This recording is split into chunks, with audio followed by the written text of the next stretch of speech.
이 팔복 말씀을 다시 생각합니다. 3절에서 5절까지만 지난 주일까지 한 말씀인데 같이 한번 암송하실 수 있으시면 암송을 하시고 아니면 같이 한번 읽어보겠습니다. 3절 말씀부터 시작.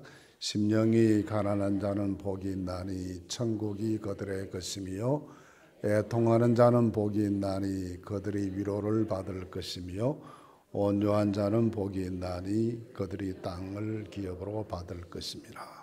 아멘. 다 기억하시겠죠? 그리고 3절에서부터 오늘 2절을 더 생각하겠는데 6절과 7절까지 한번 다시 읽어보겠습니다. 3절에서 7절까지 읽겠습니다. 심령이 가난한 자는 복이 있나니 천국이 그들의 것이며 애통하는 자는 복이 있나니 그들이 위로를 받을 것이며 온유한 자는 복이 있나니 그들이 땅을 기업으로 얻을 것이며 의에 줄이고 목마른 자는 복이 있나니 그들이 배부를 것이며 긍휼히 여기는 자는 복이 있나니 그들이 긍휼히 여김을 받을 것이며. 아멘. 여기까지 오늘 이제 3절에서 7절까지 다 외우셨으니까 몇 절 안 남았습니다. 다 끝날 때까지는 팔복을 다 암송하실 수 있기를 바랍니다.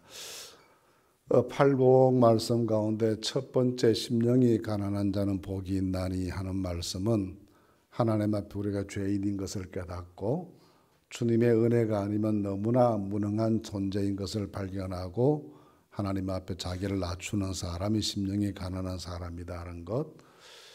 또 그 다음에 우리 생각했던 애통하는 자에 대해서도 생각했고 그 다음에 온유한 자도 생각했습니다. 오늘은 그 팔복 가운데 네 번째 복에 해당하는 의에 줄이고 목마른 자는 복이 있나니 하는 이 말씀을 함께 같이 생각해 보겠습니다. 의에 줄이고 목이 마르다라는 말씀을 다른 말로 말하면 하나님의 의에 이르도록 간절한 마음으로 사모하는 사람이다, 그런 뜻이라고 볼 수 있습니다. 근데 의가 뭐냐라는 것이죠. 의롭다라고 했을 때 이 의가 뭐냐, 무엇이 의라고 할 수 있기 때문에 그 의를 그렇게 목마르게 또 배고픈 사람처럼 그렇게 갈급한 마음으로 사모해야 되는가라는 질문이 가능합니다.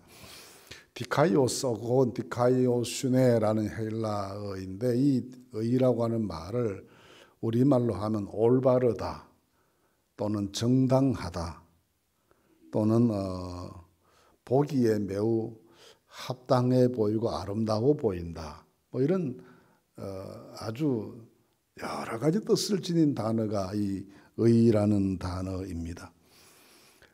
다르게 생각을 해보면 죄의 반대편에 서 있는 모든 요소, 그걸 다 의다, 그렇게 볼 수 있습니다.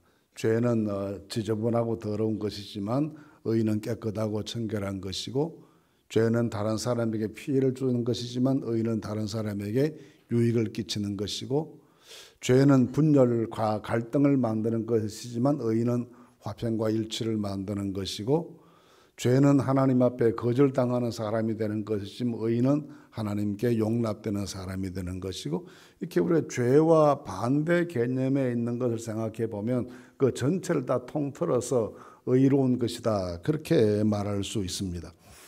근데 언어적으로 생각을 해보면 이 의라고 하는 말을 크게 두 가지로, 고대 이 신약성이 쓰이던 시대에는 의라는 말을 두 가지 용법으로 사용했는데, 한 가지는 이 법률적인 의미에서 의입니다. 죄 없는 사람 되는 게 의였어요. 이 사람 재판했는데 따지고 재판해 보니까 잘못이 없다, 그러면 의롭다라고 해주는 이것을 가리켜 의라고 했습니다.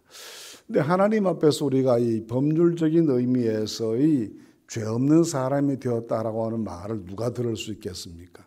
그래서 성경은 의인은 없나니 한 사람도 없다, 그렇게 말씀하시죠. 누구도 하나님 앞에서는 죄 없는 자가 있을 수가 없는데, 그런데 우리 보고 자꾸 의로워라, 그렇게 말씀합니다. 그래서 우리에게 필요한 것이 하나님의 용서가 필요한 것이죠.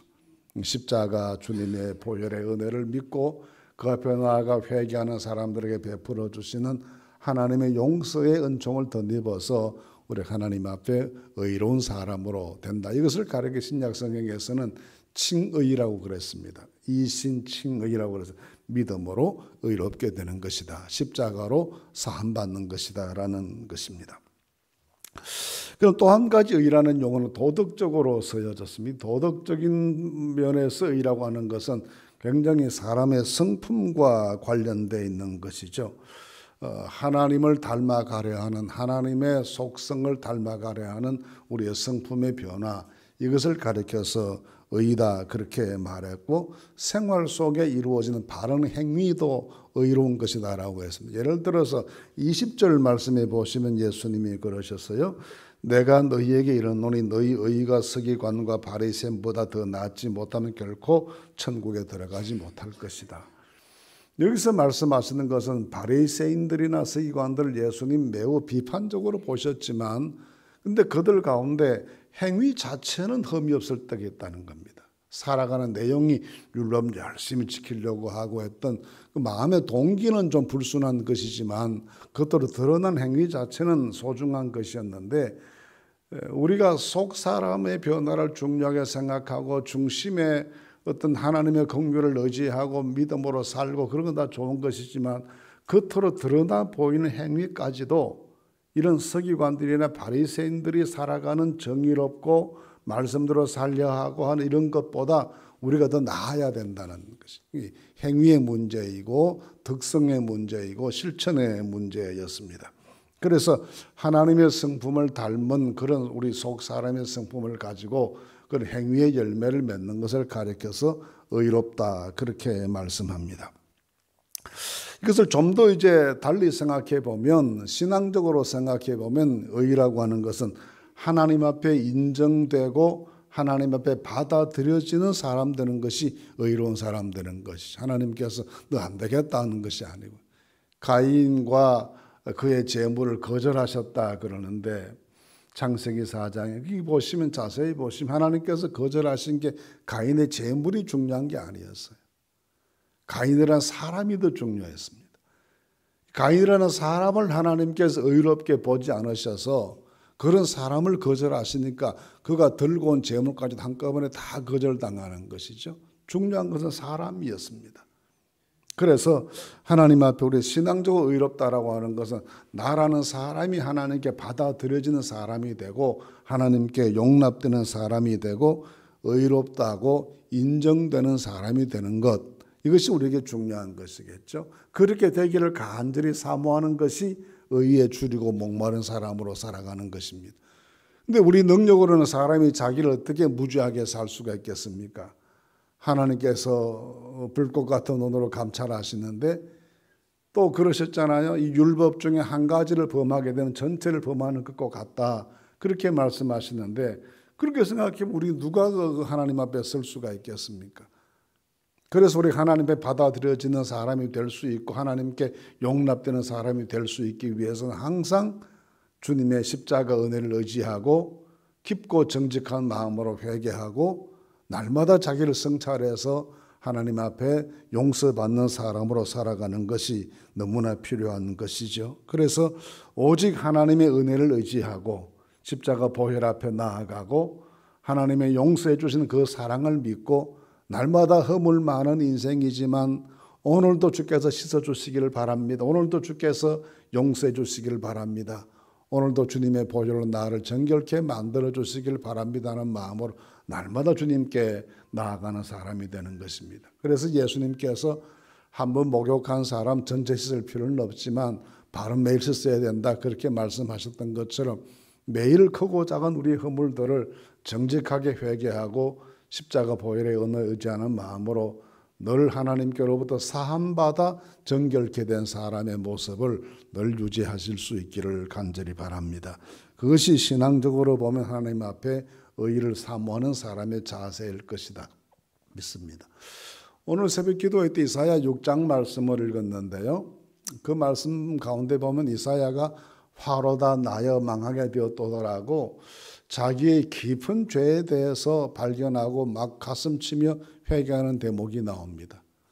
그러고 나서 그 다음 절 말씀을 보시면 서랍 중에 하나가 핀 숯을 가지고 날아와서 그의 입술에 대면서 하는 말이 이것이 내 입에 닿았으니 네 악이 제하여졌고 죄가 사하여졌다 하는 말씀을 듣게 됩니다. 용서받은 자가 되었다는 것이죠. 그래서 굉장히 담대해지게 되는 것입니다. 사도 바울이 자기 자신을 생각하면서 정말 그 죄에 대해서 깊은 통찰을 하지요. 정말 나는 만삭되지 못하여 난 사람 같고 죄인 중에 괴수와 같고 그런 엄청난 자기의 죄성을 발견하고 고백하면서도 한편으로는 그런 내가 예수 십자가 은혜로 죄사함 받았다라는 것에 대한 감격이 또 한편으로 넘쳐나는 거예요. 그래서 그렇게 나는 그리스도 예수 안에서 새 피조물 된 사람이다. 누가 나를 정죄하겠느냐. 이렇게 그 새 사람 된 거듭난 용서받은 그런 것에 대한 간절한 감격이 그 속에서 늘 넘쳐나는 양면성이 다 있는 겁니다. 그래서 겸손한 모습으로 자기를 성찰하면서 하나님 앞에 회개하는 자세가 필요하고 그래도 내 자신이 고백한다고 죄가 없어지는 건 아니죠. 예수님이 십자가 위에서 대속해 주신 그 은혜를 믿음으로 이미 내 죄값이 십자가 주님의 보혈로 지불되었다고 믿고 거기에 대해서 감사한 마음을 가지게 될 때 그때 우리가 신앙적으로 하나님 앞에 의로운 사람이 된다라는 겁니다. 근데 의롭다고 하는 것이 여기에서 그치는 것이 아니고 사회적 의의가 실천돼야 된다고 성경이 강조해요. 구약 성경에서부터 신약 성경에 이르기까지 의라고 하는 주제가 굉장히 중요한 주제인데 한편으로는 개인적인 문제, 하나는 사회적인 문제였습니다. 이 개인적인 문제는 좀 전에 말씀드린 것처럼 우리가 회개하고 하나님의 긍휼과 용서를 구하고 주께서 용서해 주신다는 말씀을 들음으로 그 믿음으로 우리가 의롭게 되는 하나님께 받아들이는 사람이 되는 것인데 동시에 우리 책임이 뭔가 하면 이 세상 속에서 의를 실천하고 살아가야 될 책임이 우리에게 있다는 것입니다. 그래서 항상 의라고 하는 문제는 사회적 문제와 연관되어서 나타나요. 그래서 선지자들이 굉장히 두 가지 문제를 중요하게 생각합니다. 어떤 선지자는 사회적 의에 굉장히 강조하는 분이 있고 어떤 선지자는 개인적인 문제에 강조하는 분이 있어요. 예를 들면 같은 시대에 북왕국 이스라엘을 중심으로 해서 호세아 선지자와 아모스 선지자가 거의 비슷한 시기에 활동을 합니다. 근데 호세아 선지자는 뭘 강조하는가 하면 하나님의 용서를 강조해요. 집 나간 아내를 자꾸 찾아오는 그런 자기의 개인적인 생활을 통해서 하나님이 우리를 이렇게 용서하시고 버리지 않고 사랑하신다. 여기에 우리의 소망이 있다. 그렇게 가르치면서 하나님의 용서와 사랑을 믿는 데서 오는 개인적인 하나님과 관계 회복 그것을 가리켜 의로 보았고 아모스 선지자는 그와는 좀 다르게 굉장히 사회적인 불의를 질타합니다. 이 세상을 이렇게 병들게 만들어 놔놓고 우리가 하나님 앞에 어떻게 입을 열고 기도할 수 있겠냐 그런 말을 하면서 사회적 부패나 불의와 정의가 짓밟히는 그런 현실들에 대해서 아주 개탄하고 비판하는 목소리를 높이는 예언을 하죠. 그래서 두 가지 다가 사실 우리에게 중요한 문제인데 이 사회적인 의의를 말할 때 흔히 공의 또는 정의 그렇게 표현을 하죠. 사회 속에서 우리가 바르고 공정하게 처신을 하고 이 사회 속에 정의가 실천될 수 있도록 노력해서 그런 책임을 다하는 것. 그래서 우리가 사는 세상이 좀 더 밝고 건강하고 아름답게 되는 일에 기여하고 살아가는 것. 이것이 우리가 실천해야 될 사회적 의의로 그렇게 보았습니다. 그런데 이 모든 것이 다 뭘 닮았는가 하면 하나님의 성품을 닮은 것이죠. 하나님께서 얼마나 의로우신 분이십니까? 그에게는 불의가 조금도 없도다 그러십니다. 그래서 하나님께 대해서 말할 때 하나님은 거룩하신 분이시다. 하나님은 정의로우신 분이시다. 하나님께는 불의가 없다. 그렇게 말씀하는 내용도 다 하나님께서는 그 성품 자체가 의로우신 분이라는 걸 말하는 것이죠. 그래서 우리가 그 하나님의 성품을 닮아가는 사람들로서 의의 실천자가 되어야 된다는 의미에서 이런 심령이 하나님 앞에 의에 줄이고 목마른 중심이 되어야 된다는 겁니다. 근데 의를 그렇게 추구해야 된다는 우리가 다 인정하는 것이죠. 하나님 앞에 죄 용서받고 천국 가야 되고 세상 살 때도 바르고 정의롭게 살아야지 믿는 사람이 늘 구석이 그 구질구질하고 늘 거기에 부패한 냄새가 나고 그러면 그거 되겠습니까? 항상 우리 하나님 앞에 청결하고 의롭게 사는 것이 너무나 중요한 것이죠. 그런데 그렇게 살아가야 되는데 오늘 말씀에는 의에 줄이고 목마른 자가 복이 있다 그랬어요. 이 줄이고 목마르다라고 하면 굉장히 헬라어로 보면 굉장히 강한 표현이에요. 마치 이 줄이다라고 하는 말이 배가 고파서 금방 죽을 사람이 음식을 찾는 것처럼 그렇게 찾아라는 겁니다. 목마른 사람들이라는 것도 마찬가지예요.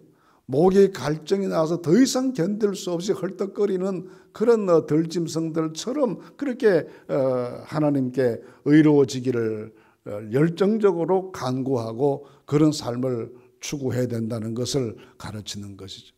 그래서 마치 사슴이 시냇물을 찾기에 갈급한 같이라는 표현과 같습니다. 이스라엘의 그 광야 지대에 아무것도 먹을 것도 없는데 이상하게 동물들이 들어 사는 동물들이 야생 동물들이 있습니다. 무슨 사자 같은 동물들도 있고 또 뭐 이 사슴 이런 종류의 야생 동물들이 많죠. 지금은 뭐 이제 의도적으로 키우는 이 양떼들을 많이 끌고 다니는 곳이니까 동물들을 많이 볼 수 있지만 과거에는 그런 게 없었지 않았겠습니까? 근데 이 사슴이 야생 사슴이 이 광야에 살다가 물을 찾지 못하면 말라서 죽게 되죠. 그러니까 물 있는 곳으로 그 위험한 골짜기를 건너서 물 있는 곳으로 내려옵니다. 그 모습을 보면서 사슴이 시냇물을 찾기에 갈급함 같이 그렇게 말했습니다. 근데 우리에게 의에 줄이고 목마른 자가 되라는 말씀은 그렇게 하나님의 용서하심을 구해서 청결한 사람이 되는 것, 우리가 세상 속에서 바르고 정직하고 의롭게 살아가는 삶을 실천하는 것, 이것이 마치 굶어 죽게 된 사람이 음식을 찾는 것처럼 목마른 사람이 한 모금의 생수를 그렇게 갈급하게 찾는 것처럼 그렇게 하나님 앞에 의로운 사람 되기 위해서 절박하고 간절하고 긴급하게 간구하고 살아가는 그런 사람이 되라는 겁니다. 근데 그런 사람이 되는 것이 일반적인 사람의 속성으로는 되기가 어려워요. 왜냐하면 사람 기본적으로 이기적이잖아요. 또 기본적으로 사람이 다 욕심이 있지 않습니까? 그리고 우리가 다 육체를 지니고 살아가는 사람들이기 때문에 육체의 소망이 다 있는 거예요. 근데 그 육체의 소망을 따라 살아가면 성령의 소욕을 소멸하게 된다고 그럽니다.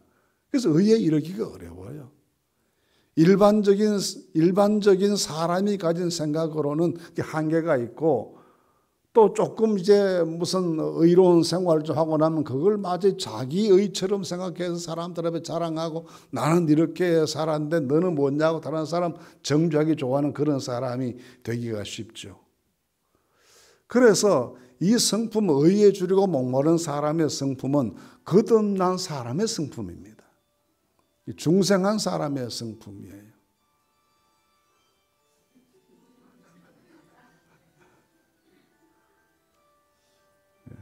빨리 받으세요.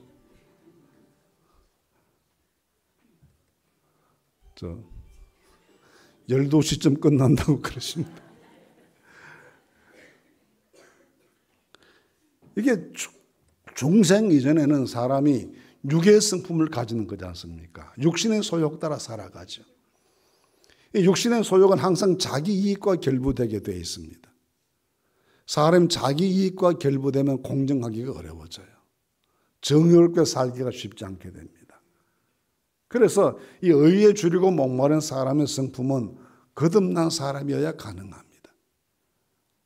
물과 성령으로 거듭난 사람이어야 그때부터 하나님 앞에 살아가는 바른 의에 줄이고 목마른 삶이 가능해지게 되고 의에 줄이고 목마른 삶을 살아가야 자기 만족이 오는 것이기 때문에 항상 이런 거듭난 사람의 속성으로 살아갈 수밖에 없는 것이죠. 그러면서 동시에 이 의에 줄이고 목마른 사람은 자기 의의를 포기할 줄 알아야 가능합니다. 항상 좀 전에 말씀드린 것처럼 자기가 의롭다고 하는 생각에 더 이상 영적으로 진전되지 못하는 삶을 살지요.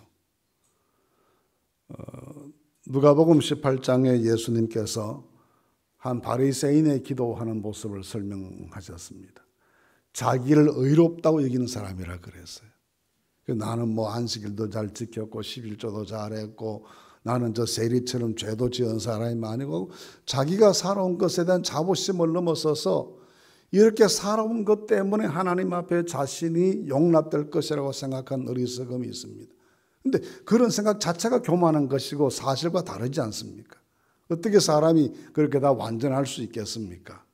자기가 말하는 것처럼 정말 그렇게 온전하게 의롭게 사는 사람이 세상에 어디에 있겠어요?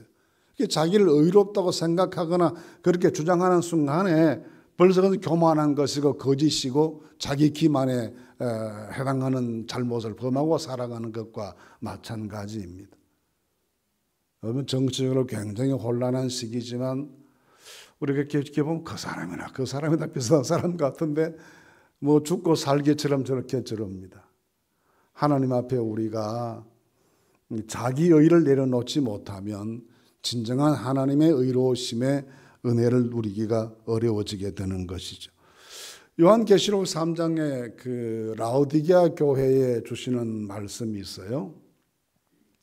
라오디게아 교회 사람들이 자기들 그렇게 평가합니다. 나는 부자라 부요해서 부족한 것이 없다. 완전하다 그 말이죠. 근데 하나님께서 보실 때는 그렇게 말씀하십니다. 곤고하고 가련하고 눈멀고 헐벗었다. 자기들이 자기를 평가하는 내용하고 주님께서 평가하시는 내용이 이 동쪽에서 서쪽이 먼 것처럼 봅니다. 이게 자기 의에 빠지는 사람의 모습이에요. 하나님께서 우리를 보실 때 어떻게 보실 것이냐를 늘 생각할 수 있어야 된다는 것입니다. 그러면 왜 이렇게 의에 줄이고 목마른 사람처럼 살아야 되는가? 왜냐하면 이게 하나님 나라 백성의 기본 조건이기 때문입니다. 하나님 나라에 들어갈 수 있는 기본적인 자격이기 때문에 그래요. 그래서 의에 줄이고 목마른 삶을 살지 못하고 죄와 더불어 범벅이 살아가면서 적당하게 세상을 살면 하나님께서 그런 사람을 위해 천국을 준비하시겠냐 말이에요. 비록 죄가 있다 할지라도 겸손하게 회개할 줄 알고 부족하지만 최선을 다해서 의에 이르도록 노력하는 삶을 살고 이런 사람에게 하나님께서 천국의 은혜를 베풀어 주시기 때문에 항상 의에 줄이고 목마른 삶을 살아야 된다는 겁니다. 한편으로 생각해 보면 배고픔을 느끼고 목마름을 느끼는 사람은 건강한 사람입니다. 며칠을 굶어도 밥 먹을 생각이 전혀 없다. 전혀 식사에 대한 뭘 먹어야 되겠다 생각이 들지 않고 그게 정상적이겠습니까? 사람이 갈증도 느끼고 배고픔도 느껴야 정상이잖아요. 그래서 의에 줄이고 목마르다는 것은 내가 정말 하나님 앞에 용서받아야지, 청결하게 살아야지 이 생각을 열정적으로 가지는 사람이 영적으로 굉장히 건강하다는 겁니다. 그게 정상이라는 거예요. 아무런 그런 열망이 없으면 그게 잘못된 것이죠. 사람이 한 끼만 안 먹어도 자꾸 먹고 싶은 생각이 들어야 되고, 그래서 무슨 백두장사처럼 되더라도 먹을 것에 대한 욕심은 늘 가져야 정상 아니겠습니까? 그래서 항상 우리가 건강한 사람이 줄이고 목마른 사람입니다. 영적으로도 마찬가지예요. 우리가 하나님 앞에 이 간절한 마음으로 하나님의 은혜를 사모하고 우리를 씻어주시고 용서해 주시길 바라는 그 갈증이 늘 우리 속에 있는 것이 영적으로 건강한 사람이죠. 이것은 결국 이런 것 같아요. 내가 어떤 사람이 되기를 원하는가? 내가 어떤 상태에 이르기를 원하는가라는 그 중심이 우리에게 있느냐 없느냐의 문제입니다. 전혀 나는 하나님 앞에 이런 의에 줄이고 목마른 사람이 되어서 좀 더 깨끗하고 좀 더 청결하고 그런 사람으로 살아야 되는 것이 내 삶의 지향점이 되고 목표가 되는 사람은 그렇지 않는 사람하고는 큰 차이가 있을 수밖에 없죠. 우리 하나님 앞에 어떤 사람이 되어야 할지를 늘 생각해 보면서 의에 줄이고 목마른 사람의 삶을 살아가는 축복이 있으시기를 바랍니다. 그런 사람들에게 배부를 것임이 여호와께서 만족하게 하신다는 겁니다. 넉넉하게 하시고 풍성하게 하신다는 것입니다. 때때로 우리가 세상의 것을 가지지 못하면 금방 죽을 것 같지만요, 그런 것 아니고 하나님께서 의에 주려고 목마른 마음으로 살아가면 그 세상 것이 주는 것과는 비교할 수 없는 배부름으로 상대가 되지 않는 풍족함으로 채우신다는 겁니다. 나중에는 그 아무 생각나지 않은 것만큼 거기에 대한 어떤 세상적인 것에 대한 갈증도 느끼지 않을 만큼 내게 충만하게 채워주시는 이 은혜가 우리 가운데 함께 할 줄로 믿습니다. 그 다음 7절 말씀에는 긍휼히 여기는 자는 복이 있나니 그들이 긍휼히 여김을 받을 것이며, 긍휼에 대한 문제입니다. 이거 보시면요, 1, 2, 3, 4 심령이 가난한 자는부터 시작해서 이 네 번째 우리가 조금 전에 생각했던 의에 주리고 목마른 사람, 여기까지는 하나님과 나와의 관계가 굉장히 중요하다는 것을 가르쳐요. 이 복 있는 사람의 전반부 네 가지는 하나님과 내가 어떤 관계를 가지느냐, 그걸 굉장히 중요하게 주장하는 것이라면, 지금부터 시작한 5번째부터 시작한 이 8번째까지의 이 복 있는 사람의 내용은 사람과의 관계에서 굉장히 중요한 요소를 가르칩니다. 그래서 이 긍휼히 여긴다라는 말이 누구를 긍휼히 여긴다는 거겠습니까? 내 이웃을 긍휼히 여긴다는 말이거든요. 이제부터는 사람과의 관계 속에서 우리가 어떻게 복된 사람으로 살 것이냐라는 문제를 취급합니다. 사실 사람을 불쌍히 여긴다, 긍휼히 여긴다는 말, 불쌍히 여긴다, 자비심을 가지고 바라본다, 그런 뜻인데, 이 긍휼이라는 속성도 하나님의 성품이죠. 출애굽기 34장 6절 말씀 보시면 하나님께서는 우리를 긍휼히 여기시는 분이다라고 했습니다. 다른 사람의 불행을 치유하고 그 사람의 불행한 상태를 행복한 사람의 삶으로 바꾸어 주려고 하는 간절한 열심이 내 속에 생기는 것, 이게 긍휼의 마음입니다. 그래서 하나님의 은혜는 우리 죄를 제거하는 것이지만, 긍휼은 다른 사람의 불행을 제거해 주는 것이다 라고도 말을 합니다.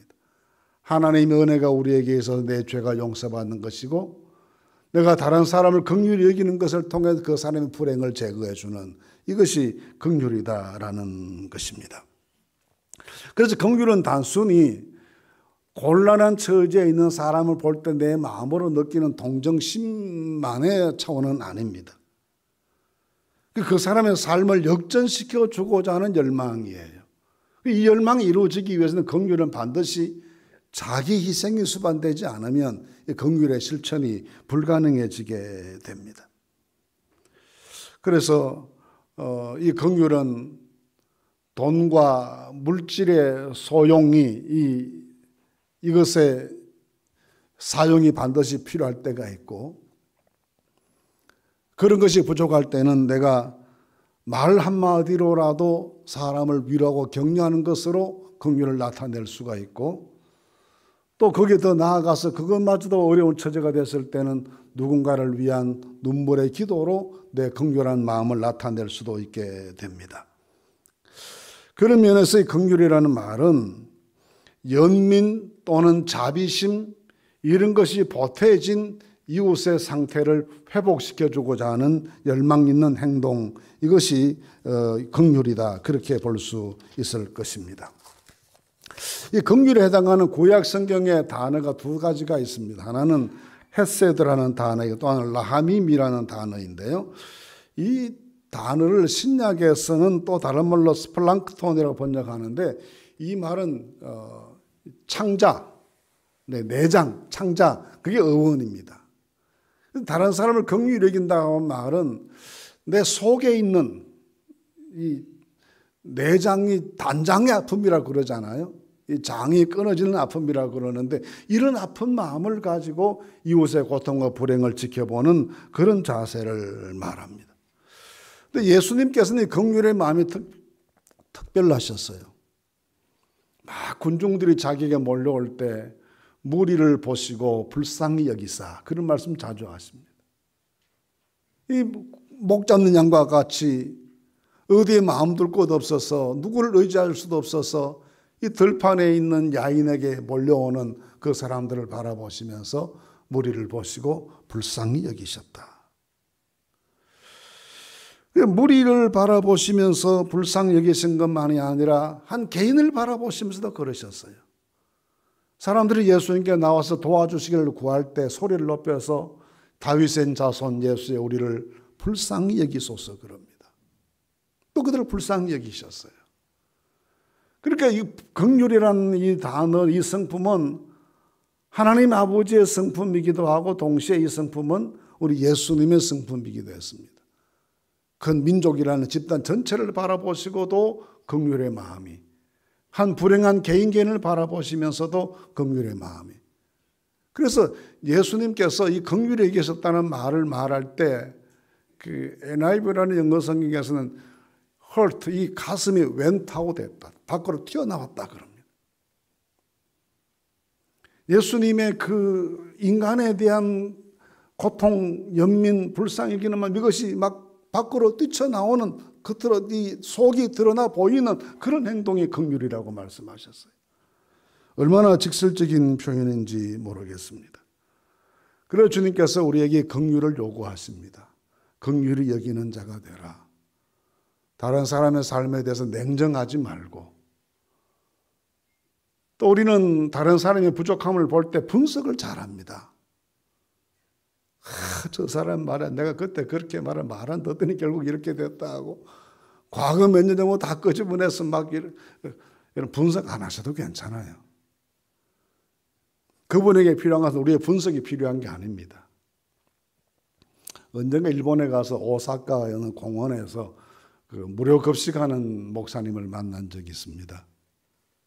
보니까 줄 서서 식사를 얻으려고 줄 서 있는 분들을 보니까 멀쩡한 젊은이들이 너무 많아요. 그래서 물어봤습니다.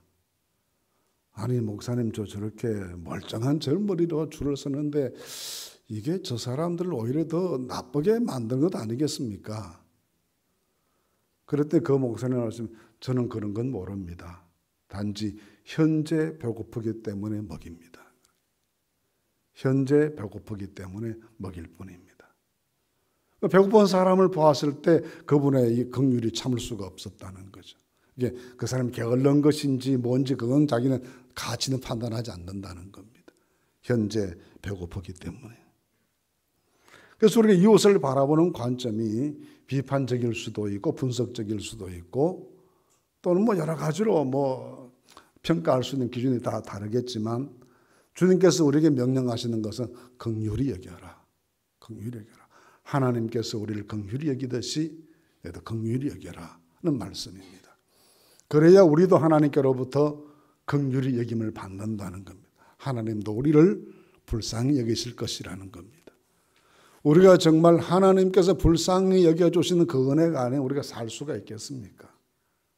매일처럼 우리를 불쌍히 여겨주시기를 얼마나 우리가 그렇게 기도합니까? 그러면서 우리가 다른 사람에 대해 긍휼히 여기지 못하는 것은 앞뒤가 맞지 않는 이야기죠. 그래서 말씀하십니다. 다른 사람을 긍휼히 여겨주는 사람, 똑똑한 체하고 평가하지 말고 긍휼히 여겨주는 사람, 이 가슴이 밖으로 뛰어나올 만큼 긍휼히 여기는 이런 사람이 복 있는 사람이다. 왜냐? 그런 사람을 하나님께서도 긍휼히 여겨주실 것이기 때문이다라는 겁니다. 오늘 여기까지 말씀을 나누겠습니다. 한번 오늘 읽은 말씀 2절만 더 한번 읽어보실까요? 의에 줄이고 목마른 자는 복이 있나니 저들이 배부를 것이며 긍휼히 여기는 자는 복이 있나니 그들이 긍휼히 여김을 받을 것이며 긍휼 오늘 꼭 기억하실 수 있기를 바랍니다.